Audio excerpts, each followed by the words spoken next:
storm had finally blown itself to tatters, but Thomas's yard looked like the end of the world. His cattle staggered in the churned mudsides, heaving steam rising from their backs. And there, half buried in trampled grass, lay two Apache women, motionless as fallen pillars. Not bodies you could mistake for ordinary. Even flat on the ground, they were enormous. The nearer one would stand well over 6 feet, built like a stone gate. The other, longer shadow and broader shoulder, would scrape 7 feet easy, a legend made of flesh. Beads and silver flashed on their chests where the sun broke through the torn clouds. Not trinkets, not trade baubles, work fit for a chief's house. Blood had dried black along the ribs of the shorter giant.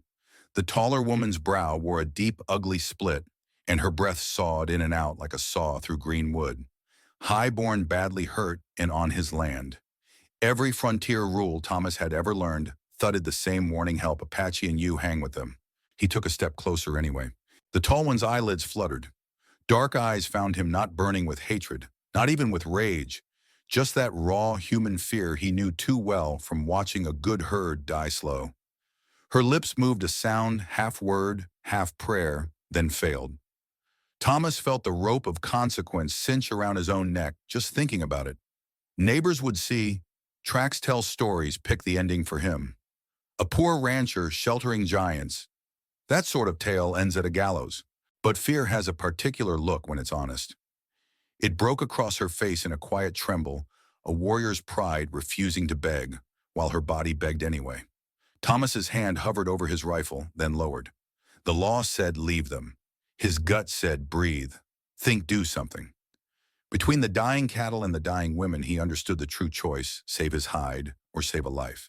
And the taller one, Clara, he decided without knowing why, blinked once as if asking him which kind of man he planned to be.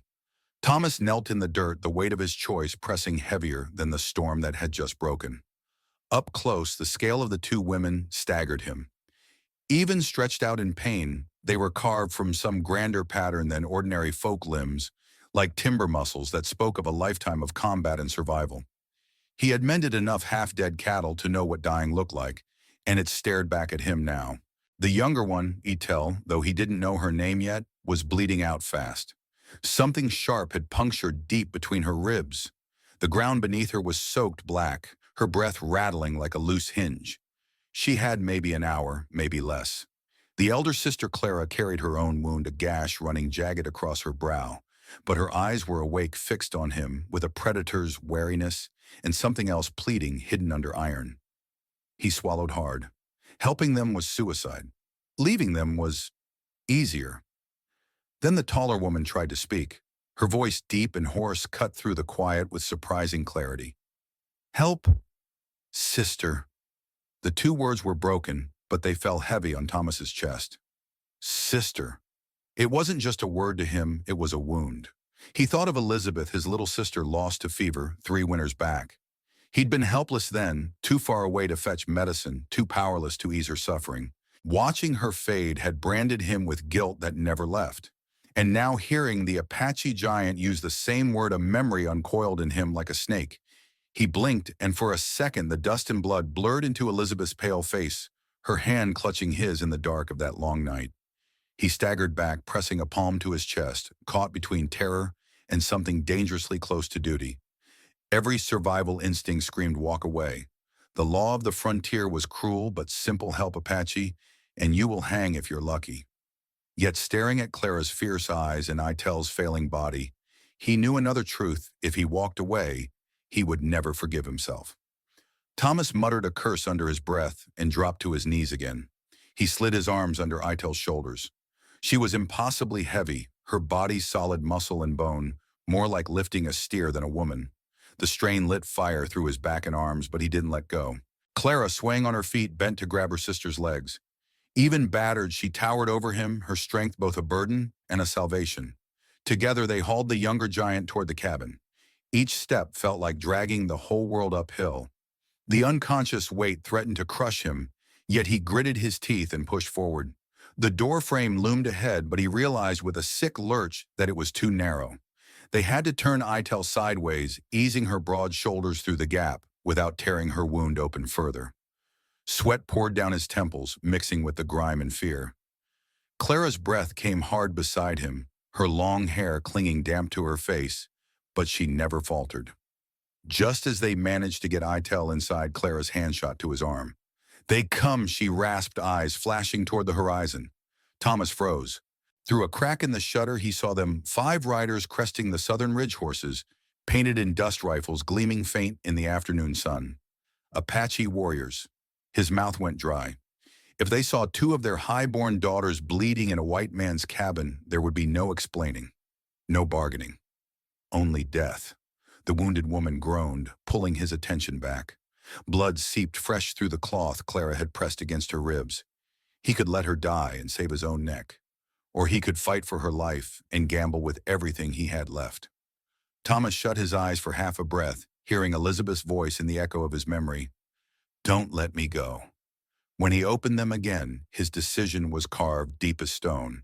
He wasn't going to lose another sister, not if he had the strength to stop it. He braced his shoulder under Idle's weight once more, forcing her fully into the cabin. Clara followed her massive frame, nearly filling the small room. Outside, the riders paused, scanning the valley.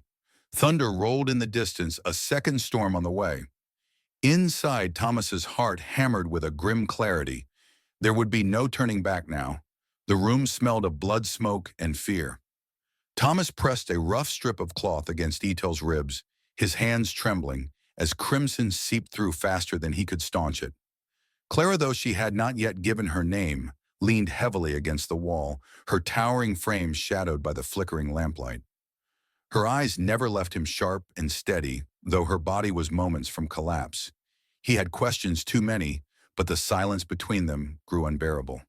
Finally, the giant woman spoke, her voice, deep, deliberate, broken English, carrying the weight of centuries. "She refused," she said simply. Thomas blinked. "Refused what?" Marriage, Clara rasped, tightening her grip on the bloodied cloth. She pressed into her sister's side. "Chief's son. He wanted her. She said no." The simplicity of the words hit Thomas like a hammer. All this blood, all this danger, because one woman said no to a powerful man. He thought of his own freedom to walk away from deals, from women, from life itself if he chose. These women had no such freedom. To defy the son of a chief was to invite death or worse. His chest tightened. He looked at Etel, her face pale and glistening with fever, sweat lips moving faintly as though trapped in a dream. She hadn't chosen war, hadn't chosen rebellion, only the right to say no. And for that, they hunted her. Clara's eyes narrowed, studying his face as though measuring whether he could understand the depth of what she revealed. Then she added, voice low, "Not only marriage, more." Thomas frowned, leaning closer. "What do you mean?" Clara drew a ragged breath, the words coming slower, heavier, as if every syllable risked exposing something sacred. "River girl, 3 moons ago." Thomas froze. The phrase struck like a spark in dry brush, igniting a memory he had tried to bury. A half-drowned child he'd found near the creek while checking his traps. 14 at most, skin hot with fever, eyes rolling in delirium. He had stayed with her through the night, giving her food, medicine, and shelter until she could walk again. Then, without asking her name, without telling her his, he had guided her toward Apache territory before riding away. He had told no one. Now, staring into Clara's fierce gaze, the truth rose like a storm. That child river girl had been no ordinary girl. She was, his voice cracked. Chief's daughter Clara confirmed, each word sharp as flint. "You saved her. Left no name. No payment. Just gone." The room seemed to tilt around him. He remembered the fragile weight of the girl leaning on his arm, her whispered thanks in a tongue. He barely understood her small hand, clutching the bundle of dried meat he'd pressed into it. He hadn't thought of it as anything but simple decency. Now that forgotten act had returned with thunderous consequence. Clara's gaze bore into his, fierce and unblinking. Chief Nalish swore blood debt, life for life. But some warriors say no debt owed to white man. They come now to test truth. Outside, hoofbeats pounded closer, slow and deliberate, the sound of judgment approaching. Thomas's throat tightened. "So this, all of this, is about me." Clara gave a single nod. Her sister groaned softly, clutching at the cloth bound around her ribs, but Clara never looked away from him. "You are the story, the nameless man who saved Chief's daughter. Tonight you prove truth, or you die." The words fell heavy, sealing the air between them. He had thought himself a bystander, a rancher unlucky enough to find two wounded women in his yard.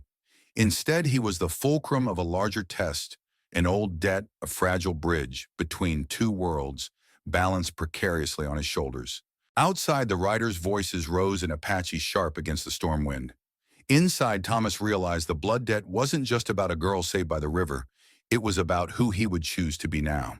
The pounding on the cabin door shook the frail frame like it was made of twigs, each blow echoing through the tiny room.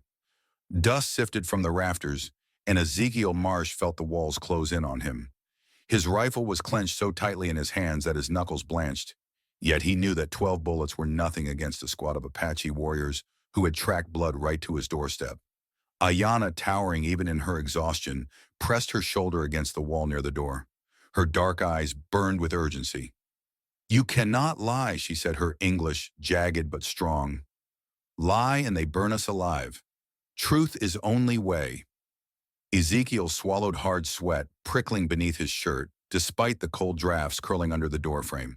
His every instinct screamed to barricade the door, to deny to fight, but Ayanna's gaze cut deeper than any weapon. She wasn't pleading, she was commanding, as if his next words determined not only their survival, but his worth as a man. Outside, a voice boomed in Apache, followed by a harsh knock that nearly splintered the door. Though Ezekiel could not understand the words, he knew the tone.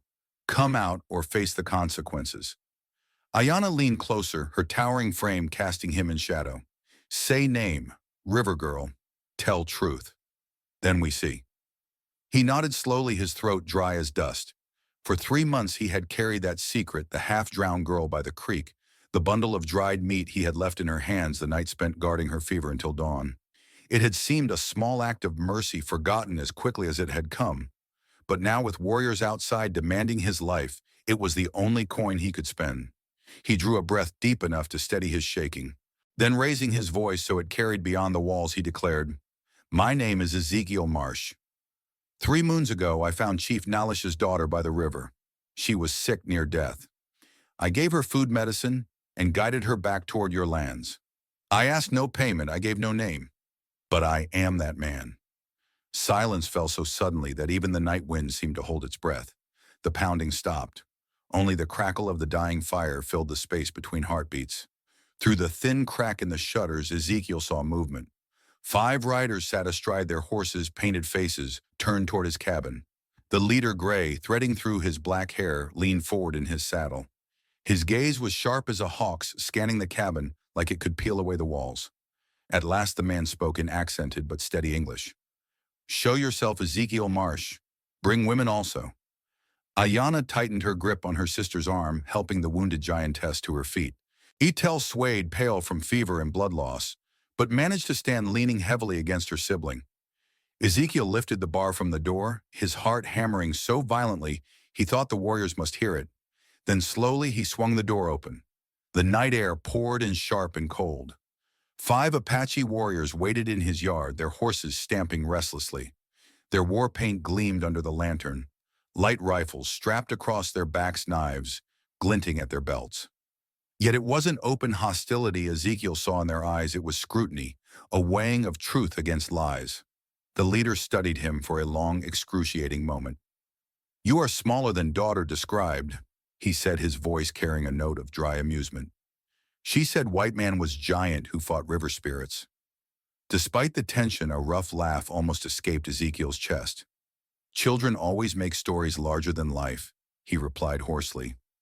"I am no giant, just a rancher who found her caught in branches and helped her free." The leader's gaze shifted to Ayanna and Etel. His expression darkened.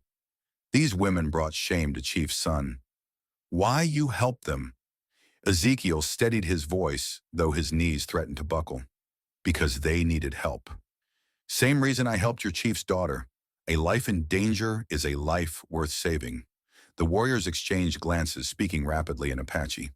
Ezekiel caught none of the words, but the tone carried both skepticism and reluctant respect. Finally, the leader raised his hand. "Chief Nalish comes at sunrise," he declared. "He will decide if blood debt covers women's defiance, or if you die with them." The pronouncement hung heavy in the night air. Sunrise, barely hours away, would bring judgment. Ezekiel felt the weight of it settle into his chest like an anvil. The warriors wheeled their horses and rode back into the darkness, their silhouettes swallowed by the ridgeline. The echo of their hooves lingered like a drumbeat of fate. Behind him, Ayana helped her sister back inside her massive presence, filling the small cabin. "You spoke truth," she said quietly. "Now Chief will see if truth enough." Ezekiel shut the door, his hands trembling, and leaned his forehead against the wood. Sunrise was coming, and with it the verdict of a people he barely understood, and the judgment of a chief whose daughter's life he had once saved. The pounding on the cabin door shook the frail frame, like it was made of twigs, each blow echoing through the tiny room. Dust sifted from the rafters, and Ezekiel Marsh felt the walls close in on him. His rifle was clenched so tightly in his hands that his knuckles blanched. Yet he knew that 12 bullets were nothing against a squad of Apache warriors who had tracked blood right to his doorstep. Clara, towering even in her exhaustion, pressed her shoulder against the wall near the door. Her dark eyes burned with urgency. "You cannot lie," she said, her English jagged but strong. "Lie, and they burn us alive. Truth is only way." Thomas swallowed hard sweat prickling beneath his shirt, despite the cold drafts curling under the doorframe. His every instinct screamed to barricade the door, to deny, to fight, but his gaze cut deeper than any weapon. She wasn't pleading. She was commanding, as if his next words determined not only their survival, but his worth as a man. Outside, a voice boomed in Apache, followed by a harsh knock that nearly splintered the door. Though Thomas could not understand the words, he knew the tone: come out or face the consequences. Clara leaned closer, her towering frame casting him in shadow. "Say name." "River Girl." "Tell truth." "Then we see." He nodded slowly, his throat dry as dust. For 3 months he had carried that secret, the half-drowned girl by the creek, the bundle of dried meat he had left in her hands the night spent guarding her fever until dawn. It had seemed a small act of mercy, forgotten as quickly as it had come. But now, with warriors outside demanding his life, it was the only coin he could spend. He drew a breath deep enough to steady his shaking. Then, raising his voice so it carried beyond the walls, he declared, "My name is Thomas Marsh. 3 moons ago, I found Chief Nailish's daughter by the river. She was sick near death. I gave her food, medicine, and guided her back toward your lands. I asked no payment, I gave no name. But I am that man." Silence fell so suddenly that even the night wind seemed to hold its breath. The pounding stopped. Only the crackle of the dying fire filled the space between heartbeats. Through the thin crack in the shutters, Thomas saw movement. 5 riders sat astride their horses, painted faces turned toward his cabin. The leader, gray threading through his black hair, leaned forward in his saddle. His gaze was sharp as a hawk's, scanning the cabin like it could peel away the walls. At last, the man spoke in accented but steady English. "Show yourself, Thomas Marsh. Bring women also." Clara tightened her grip on her sister's arm, helping the wounded giantess to her feet. Attell swayed, pale from fever and blood loss, but managed to stand leaning heavily against her sibling. Thomas lifted the bar from the door, his heart hammering so violently he thought the warriors must hear it. Then slowly he swung the door open. The night air poured in sharp and cold. 5 Apache warriors waited in his yard, their horses stamping restlessly. Their war paint gleamed under the lantern, light rifles strapped across their backs, knives glinting at their belts. Yet it wasn't open hostility Thomas saw in their eyes, it was scrutiny, a weighing of truth against lies. The leader studied him for a long, excruciating moment. "You are smaller than daughter described," he said, his voice carrying a note of dry amusement. "She said white man was giant who fought river spirits." Despite the tension, a rough laugh almost escaped Thomas's chest. "Children always make stories larger than life," he replied hoarsely. "I am no giant, just a rancher who found her caught in branches and helped her free." The leader's gaze shifted to Clara and Attell. His expression darkened. "These women brought shame to Chief's son." "Why you helped them?" Thomas steadied his voice, though his knees threatened to buckle. "Because they needed help. Same reason I helped your chief's daughter. A life in danger is a life worth saving." The warriors exchanged glances, speaking rapidly in Apache. Thomas caught none of the words, but the tone carried both skepticism and reluctant respect.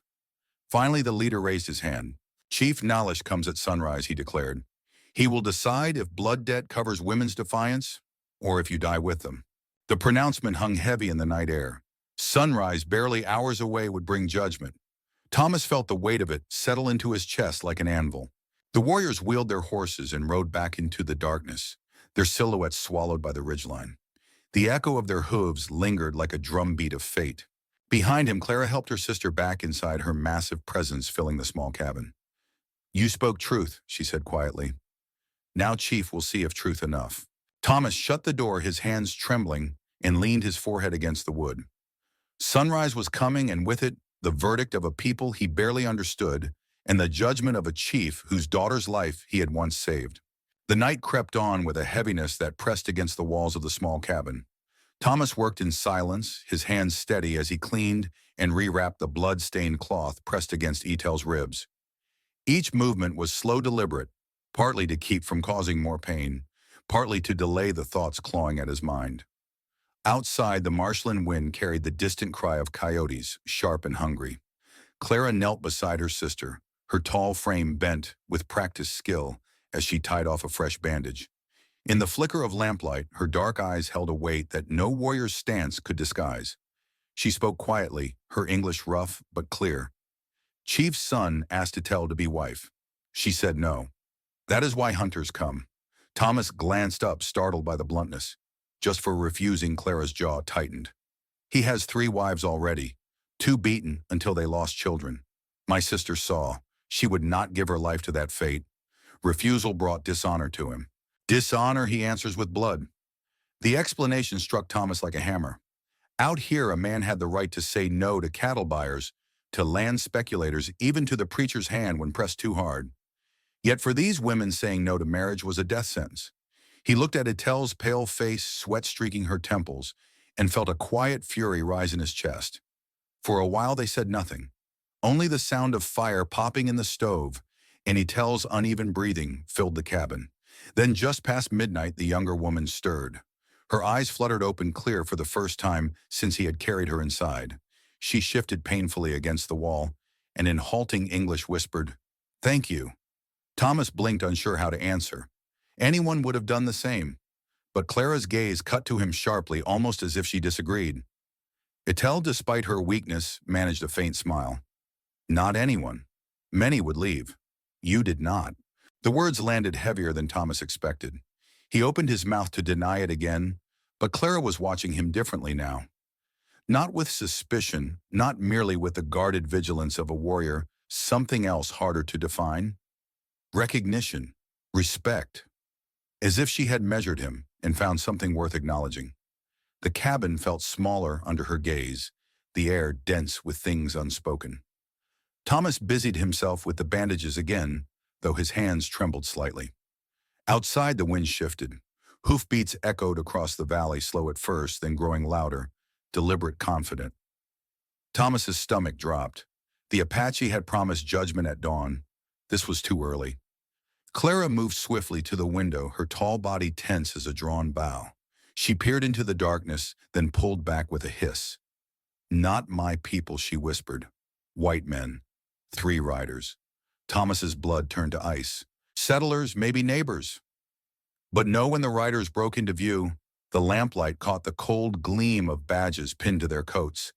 Federal marshals. The lead rider's voice rang out across the night, sharp as a gunshot. "Marsh, we know you're in there. Come out, slow hands, where we can see them." Thomas's heart hammered in his chest. It wasn't dawn yet. The decision of Chief Nalish hadn't come, and now his law had arrived at the worst possible moment. Inside the cabin, Clara stood rigid, her eyes flicking between the door and her wounded sister. The long night had suddenly grown far more dangerous. The pounding at the door grew harder, each strike like a drumbeat of dread.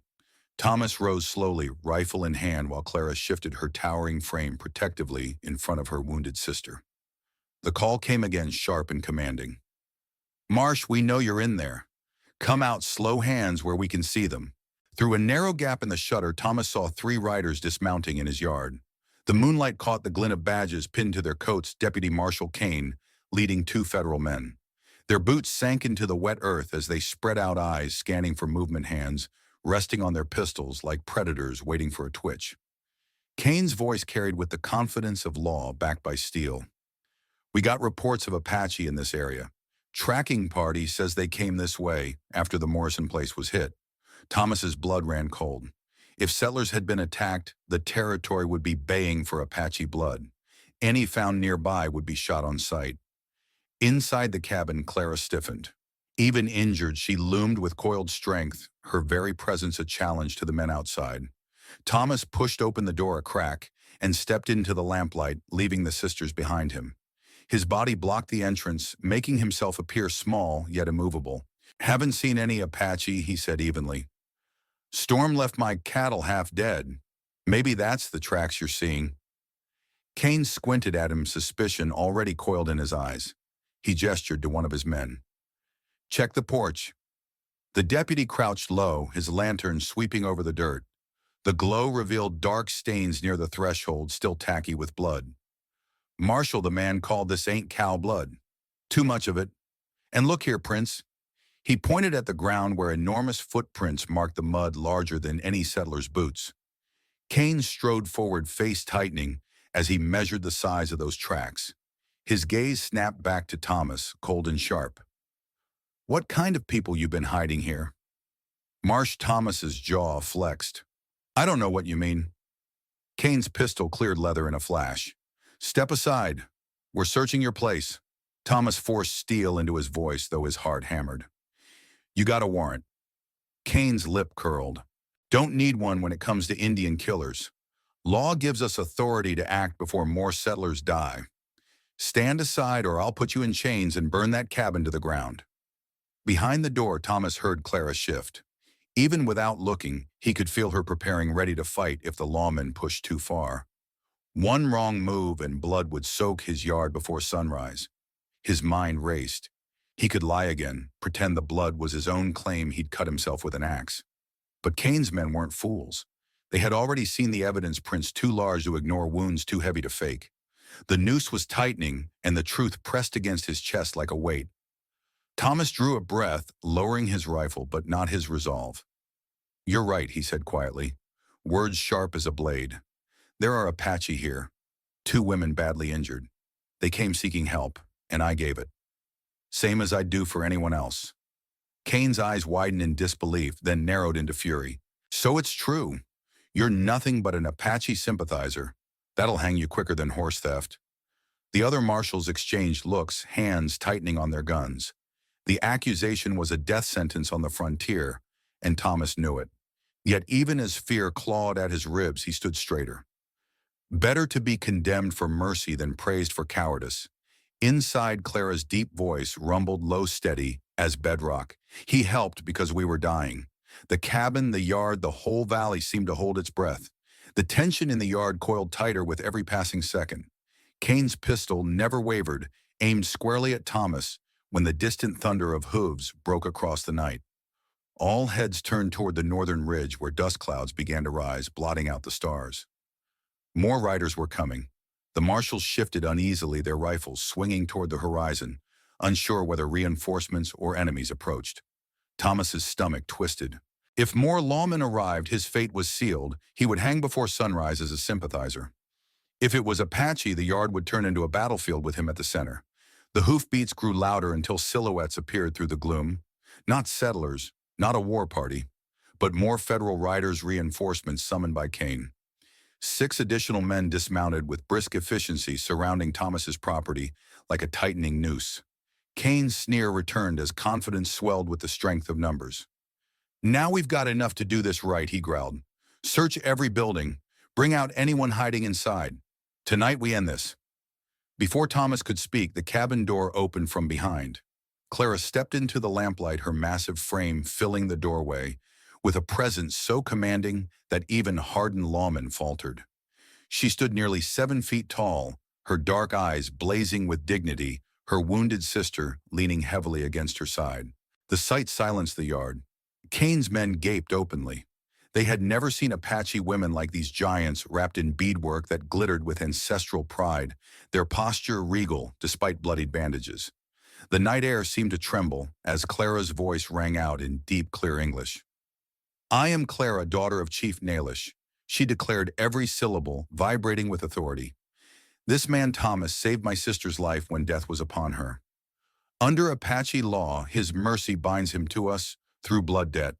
And under the treaty your government signed, Apache law must be honored. The words struck the gathering like a hammer blow. Kane lowered his rifle only a fraction, but his expression darkened, torn between disbelief and unease. Blood debt, he spat. That's Indian superstition, nothing more. Federal law rules here. But even as he spoke, his voice lacked the iron certainty it had carried before. The other marshals exchanged uncertain glances. They had heard whispers of blood debt among Apache, an obligation so sacred that even rival warbands respected it. To defy such a claim would mean spitting on the very treaty Washington had signed to keep peace in the territory. Clara took a deliberate step forward, her towering figure radiating calm defiance. Federal law recognizes our customs in matters of our people. She said, her tone as steady as stone. Your governor himself signed the treaty last winter. My father's word carries weight both among our nation and yours. If you take us now, you break not only Apache law but your own. Thomas felt his breath catch. Her words were not just a plea, they were strategy, weaving together threads of tradition and politics into an unbreakable net. Clara wasn't merely defending herself. She was placing the marshals on trial before their own conscience. Kane's jaw tightened, sweat glistening along his temple, despite the cold night air. He knew she was right. The treaty was real, signed reluctantly, but legally binding. If he defied it here, and if Chief Nalish chose to escalate, the fallout could ignite conflict across the entire frontier. Yet to back down meant admitting weakness in front of his men. You think your words tie my hands? Kane snapped, though his voice cracked under the strain. This territory belongs to federal law, not savages' stories. Clara's lips curved into a small, cold smile that reminded Thomas of the same confidence he had seen in her when she stood between him and danger. Then why does your badge tremble when I speak truth? She countered softly. You know what the treaty says. You know my father will come at sunrise. Until then, by Apache law and your own, we remain under the protection of Thomas Marsh. The name echoed in the still night like a verdict. Kane's men shifted uneasily, their resolve crumbling beneath the weight of legal and moral ground slipping away. One of them muttered, "She's right, Kane. If they really are Chief Nalish's daughters, best we wait for him. Washington won't thank us for starting a war." Kane turned on his subordinate with a glare sharp enough to cut steel, but the seed of doubt had been planted. The lawman's authority was unraveling before the eyes of his own men, and Clara knew it. She held herself taller still, her wounded sister at her side, a living testament to endurance and honor. Finally, with a hiss of frustration, Kane holstered his rifle. Fine, we'll wait for your chief. But if he doesn't show, or if his decision doesn't satisfy federal law, all three of you are coming with us. And no Apache treaty will save you then. Thomas exhaled slowly, relief mixing with the dread of what dawn would bring. He glanced at Clara, whose steady presence seemed to hold back the night itself. She had turned the tide not with weapons, but with words wielding truth and law as deftly as any blade. The marshals withdrew to the edge of the yard, posting sentries and preparing for the long vigil.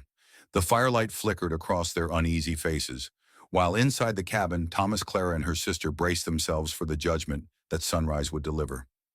For now they had won a reprieve, but the true trial was yet to come. The first light of dawn crept across the valley, staining the horizon in streaks of amber and red.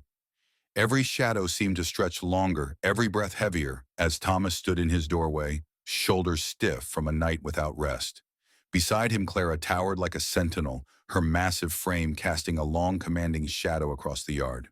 Her wounded sister leaned against the post for support, but her dark eyes remained sharp as if daring the coming day to strike first. Marshal Kane emerged from behind his barricade, rifle in hand, his voice harsh with suspicion. That better be your chief woman, he called to Clara, eyes flicking to the distant dust clouds. Because if it's a war party, we'll start shooting. Clara straightened to her full daunting height, unflinching even under the barrels of 6 rifles. Her deep voice carried across the cold morning air. My father comes as promised. He will speak Apache law and federal law both. The hoofbeats drew closer until riders emerged from the dust. Not the marauding band Kane had feared, but Chief Nalish himself, riding with 5 elders of great age and solemn bearing. Their painted faces were ceremonial, not warlike. They came slowly, deliberately, each movement declaring dignity and control. Nalish dismounted with the ease of a man accustomed to command. Though well into his 50s, his frame carried the wiry strength of survival. But it was his eyes, keen, calculating, unflinching, that captured every soul in the yard. They met Keynes with neither fear nor hostility, only the assurance of a leader who had come to measure the worth of words, not bullets. Marshal Kane, the chief, said in perfect English, somehow knowing the man's name without introduction, "You hold my daughters as prisoners. This creates problem between our peoples." His voice was calm, yet it rippled with authority like the low growl of distant thunder. Kane stepped forward, badge glinting in the morning light. "Your daughters murdered settlers at the Morrison place. They're wanted for questioning under federal law." Nalish's jaw tightened, his reply measured but dangerous. "Morrison tried to force himself on my daughters. They defended their honor. Apache law justifies their actions, and your federal treaty recognizes Apache law in matters involving tribal members." The yard froze under the weight of the exchange. It was not bullets, but words sharpened to the edge of steel. Kane pressed harder, unwilling to yield. "Even if that's true, this rancher broke federal law. He harbored fugitives, and that crime is clear." For the first time, Chief Nalish turned to Thomas. His gaze was so piercing, it felt like being stripped bare before the council of heaven. "You are Thomas Marsh," Nalish said slowly. "3 moons ago, you pulled my youngest daughter from drowning waters and gave her back her life." "Yes," Thomas swallowed, his throat tight. "Yes, sir. I found her by the creek. I brought her food, medicine, and sent her home." Nalish's voice rose, carrying across the armed men and the waiting dawn. "For this Apache law says I owe you blood debt, life for life. But last night you also saved 2 more of my daughters when they were dying. This makes debt complicated." Clara stepped closer, her immense presence radiating both pride and protectiveness. "Chief," she said formally, her voice echoing like a drumbeat, "this man risked everything for us. His heart is true. His courage is proven. He deserves respect." Nalish nodded slowly, his eyes narrowing with thought. From his saddlebag, he drew a necklace of carved bone and silver. The elders stirred, for such an object was reserved only for the highest bloodlines, symbols of belonging that bound families across generations. 3 lives saved, Nalish declared, lifting the necklace for all to see. "This creates obligation beyond simple blood debt. Apache law offers only one path. Thomas Marsh, you are worthy of adoption into my family. By deed and by honor, you become my son." The declaration hit the yard like thunder. Kane's face twisted in disbelief. "You can't just adopt an American settler and claim him as Apache. That's not law, that's trickery." Nalish turned toward him, his voice as calm as ever. "Federal treaty allows Apache to adopt. Your own law protects adopted family members from persecution. My son now shares my bloodline under Apache law, and federal law must respect it." Kane's rifle trembled in his hands. "This is madness. You're making him untouchable." "No," Nalish corrected softly with a faint smile. "I am making him family, and family is not touched by enemies." The marshals shifted, unease spreading through their ranks. They knew the treaty was real. They knew Washington had bound them to respect it.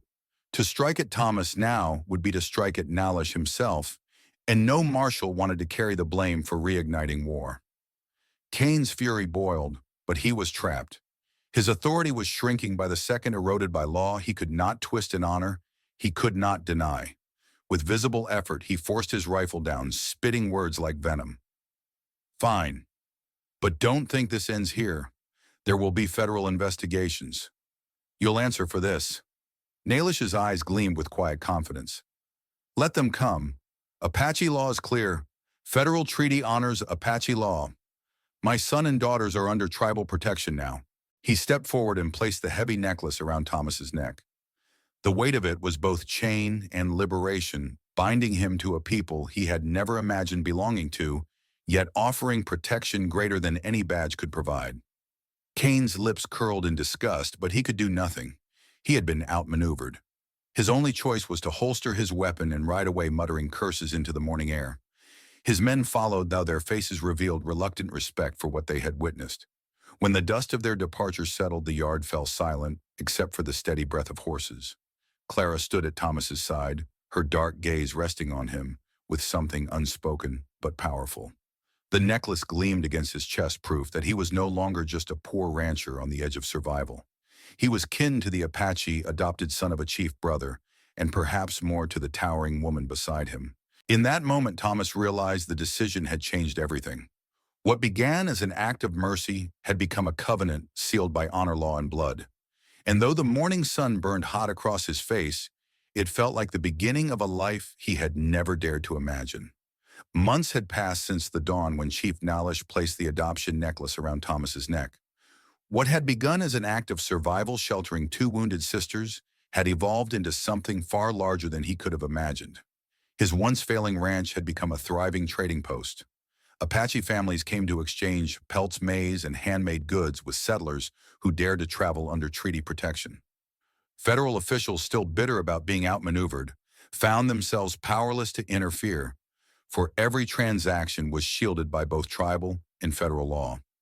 Thomas worked harder than ever, but he was no longer alone. Clara, towering nearly 7 feet, moved with the strength of 3 men and the quiet dignity of a born leader. Her sister Etel, equally formidable though smaller in stature, handled negotiations with an intelligence that often left traders wide-eyed. Together, the three formed an unlikely partnership, one that drew settlers and tribes alike. What began as a fragile alliance had blossomed into prosperity. Yet amid the steady rhythm of work, another force stirred, something unspoken yet undeniable. Every day Thomas spent beside Clara deepened a bond neither could ignore. He caught himself watching the way her dark hair glistened under sunlight, the graceful precision of her movements, the quiet power behind her gaze.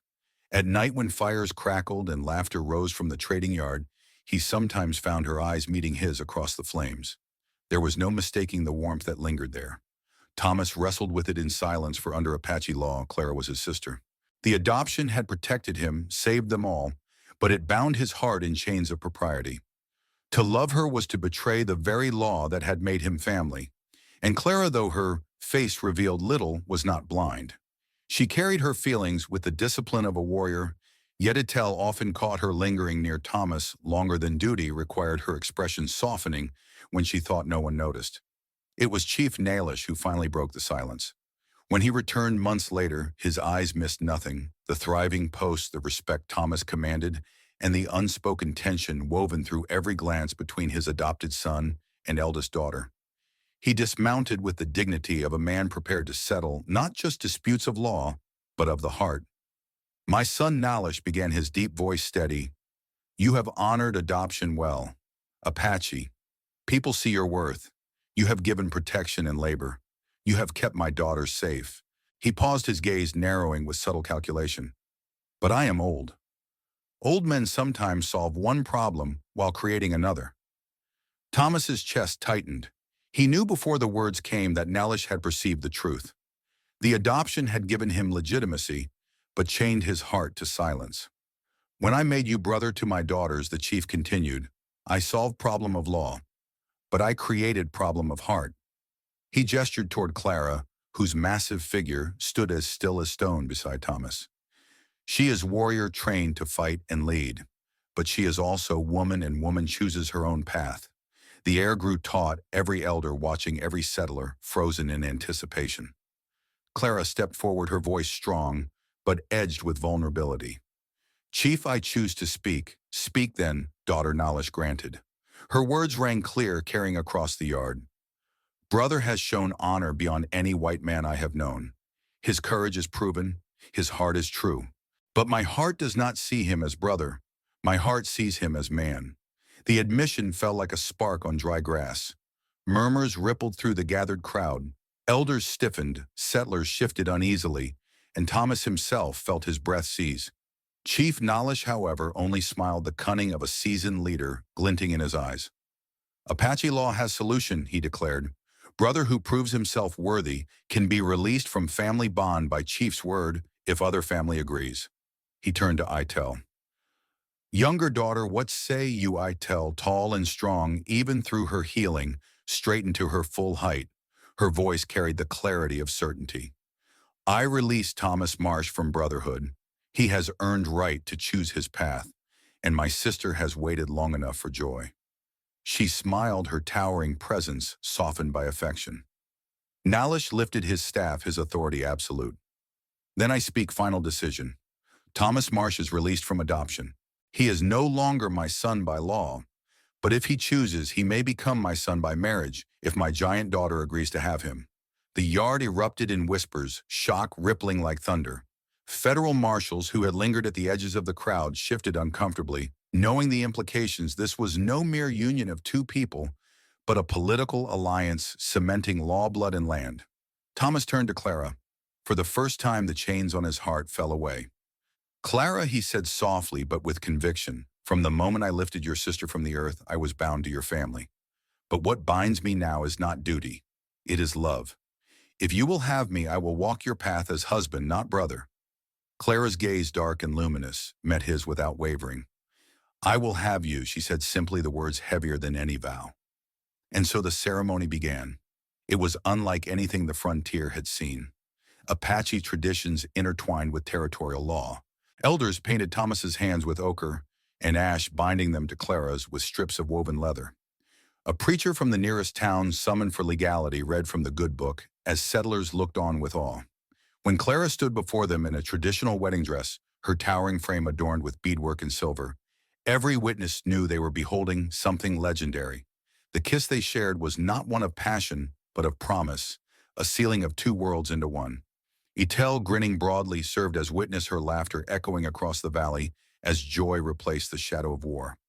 In the months that followed, the trading post prospered beyond expectation. Settlers and Apache alike traveled hundreds of miles to see the giant sisters and the white rancher who had become family by law and by love. Federal investigations, once promised with fury, dissolved in silence. Washington saw the wisdom of peace over politics, and Kane's threats evaporated like dust on the wind. As Thomas watched Clara direct the construction of their expanded home, her massive figure radiant in the afternoon sun, he understood the chief's true brilliance. Nalish had not only protected his daughters, but also orchestrated a union that transformed enemies into kinsuspicion, into strength, and survival into prosperity. Some blessings arrived disguised as impossible complications. For Thomas, the two giant sisters had brought him not only safety and prosperity, but also love and a place in a world larger and richer than he had ever dreamed possible. 6 months later, the once struggling ranch had become a beacon of prosperity. The trading post bustled with life settlers and Apache families exchanging goods, children darting between stalls, and the sound of hammers echoing from new construction. What had begun as an act of compassion had grown into a thriving community, stronger than either world could have built alone. Thomas stood at the edge of the yard, the adoption necklace still hanging from his neck, though its weight now felt different. Where once it had bound him in uncertainty, it now symbolized unity and choice. Beside him, Clara towered with quiet strength, her presence both protective and tender, while Etel's laughter rang from across the yard as she bartered with traders. Looking at the bustling scene, Thomas realized the truth Chief Nalish had hinted at: blessings often come disguised as trials. What had seemed like ruin had given him love, kinship, and a home greater than he had ever dreamed.